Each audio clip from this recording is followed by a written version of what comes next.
Hey guys, Janet here from MP Objective. Today we're going over my best tips for board exams, and I'm going to give you my secret weapon. So stick around to the end and let's jump into it.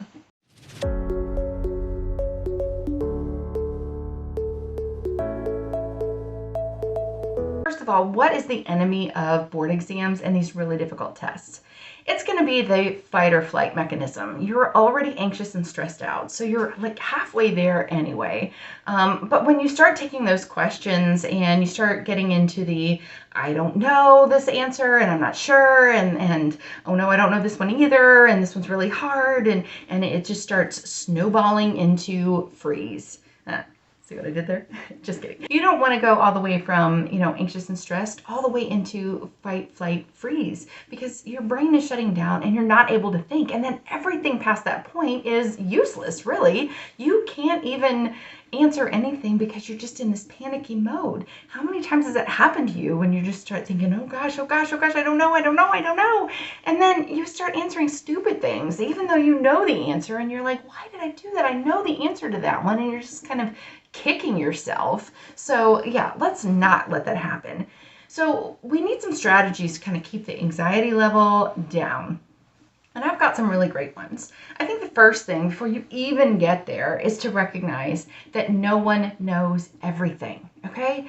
Not to toot my own horn or brag or anything, but I have a doctorate. I'm a family nurse practitioner, psych nurse practitioner. I've been an RN for 26 years. And yet I promise that if I took one of those exams, I would still get questions wrong. Absolutely. No one knows everything. We all get into our own little specialty and things change.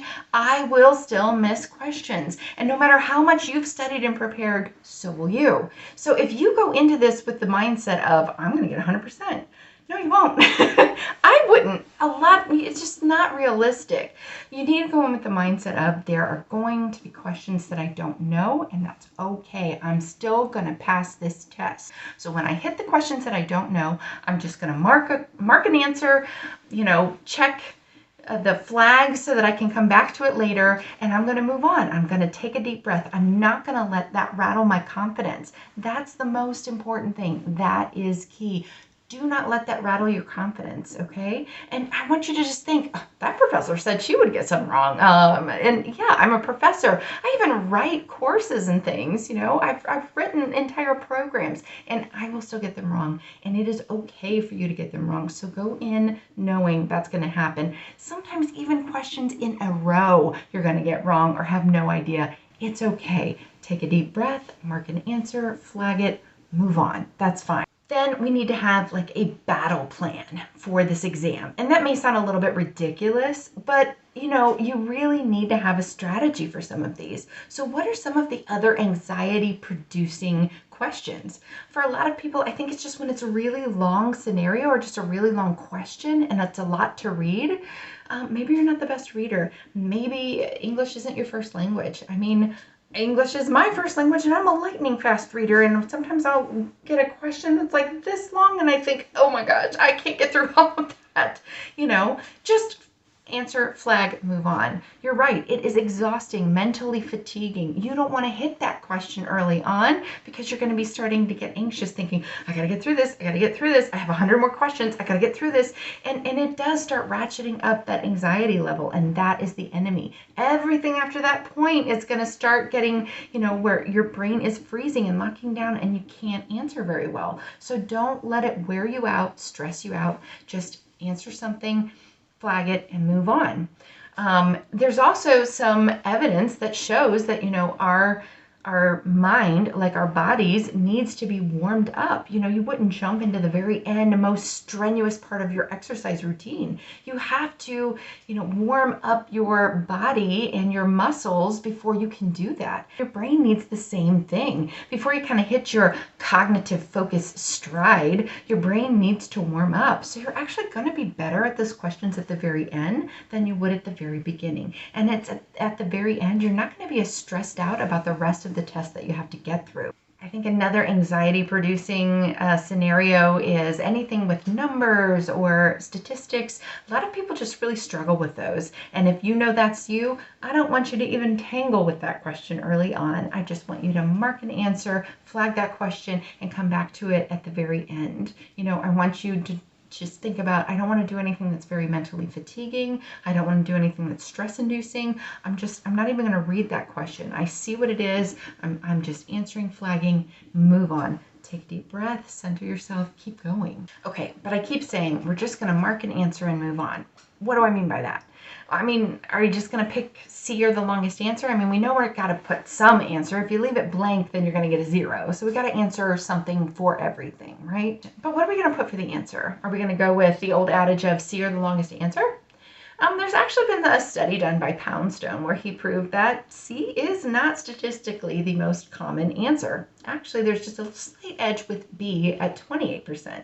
You would think if there's 4 answers, it would be 25%, but actually B has just a tiny edge. And I'm going to link to a really cool video by Thomas Frank here, and to kind of low-key use some of his title. I have a completely different secret weapon than he does, but I found his video really interesting, and it's definitely worth a watch. Some of these tips and tricks are really good and really important to kind of incorporate. It's not just about learning the material. It's about coming up with these strategies as well. So definitely go and check out his video. But, back to Poundstone. So he did come up with a statistical analysis that showed that, there is a human tendency to choose B when creating tests. I think that these tests, though, that he was looking at, these are more paper tests, so that may not apply to the randomized computer tests that we take now. The computer does a much better job of randomization, so I don't know that that's true. But the bottom line is what I want you to do is to have an answer that you don't have to think about. There's no mental energy required. I want you to just think, I'm going to hit B, flag, move on, or C, flag, move on, whatever you want. That's fine, as long as it's a consistent answer and it requires no effort on your part. That's all I really want. So what are some other decision fatiguing issues? How about the answer you wish was there? The answer where you're like, it's always this answer. Why isn't this answer there? So that's just not going to be helpful. And I want you to just kind of let it go. If you just don't know from the answers that are left, then use your default B, flag, move on. Maybe something that will come up later on in the exam, and that will help trigger you to come up with the answer there. But, wishing that the answer was there isn't going to change anything. So don't sit there and beat yourself up and get frustrated. That's anxiety producing. It isn't there. Sometimes I think that is the intention is that, maybe it's not a first line, maybe we're looking at a second line treatment option. Sometimes I think the intention is maybe there's an allergy, and what would you do if there were an allergy? They don't explicitly say that in the question stem, but there's definitely cases where, yeah, we always use this. Why isn't this a treatment option? Who knows? But it's not there. So stop wishing for what isn't there. Take a deep breath. Move on. What about the answer that you almost have? The answer that's just on the tip of your tongue, but you just can't quite get it. That's so frustrating, right? So for this, I want you to use context-dependent memory, okay? You can, instead of just beating yourself up over and over, like, what is that word? What is that word? You're not thinking of it, okay? Instead, I want you to use context-dependent memory. And what that means, and he mentions that in the video that I linked to as well, it's, remembering where you were when you learned the word, or, and I'm going to add on to what he talked about, you can intentionally think of things like something that you struggle to remember.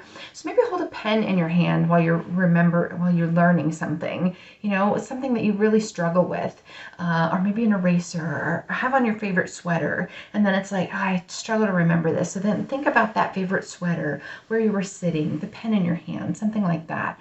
That context of where you were when you learned it can actually help trigger your brain to remember it. So that can be really helpful as well. All right, secret weapon. Okay, so what I want you to do, every time you get to a question, I want you to read it backwards, bottom to top. What? Why? Well, I'm sure you may have heard sometime along the way that you should read through every question twice, because that way you're not going to miss silly things like not and except. How many times have you missed a question and you're like, oh, I missed the word except. Oh, I missed it because of one word. Oh, that's so frustrating, right? Well, if you're like me, that read through twice thing does not work. Because if I missed it the first time, I will miss it the second time. That doesn't help me at all. And reading through every single question twice takes way too much time. What I do instead is I read it through backwards, but I'm not actually reading. I cannot read the question backwards. What I'm doing is I'm scanning. I'm just looking for not and except in those kinds of words. That only takes me a second or two to do. I'm just scanning for those words. Usually they're at the very end in that question part, the last sentence or two. So I'm just really scanning for that, but I'm looking for anything else like that throughout. But it's not just the question part. I also look at the answer part too. So sometimes at the very bottom, it's all of the above. And you're like, darn it, I didn't read far enough and I missed that. So you won't miss that. But you also see things like, oh, these are all medications down here. So I'm going to be looking for something that is medication up here. Or, oh, these are all diagnosis. So I'm going to be looking for diagnostic criteria somewhere in the scenario. It really helps make that read process faster when you have a long scenario. I mean, how many times have you read through the question and you read the answers and then you got to go back to the question and you're like, oh.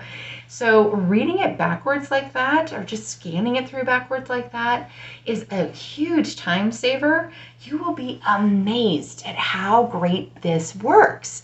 I cannot recommend this enough. It is quick. It's just a very fast scan, but it really does save all of those silly little mistakes that you're like, darn it, I can't believe I missed because of that.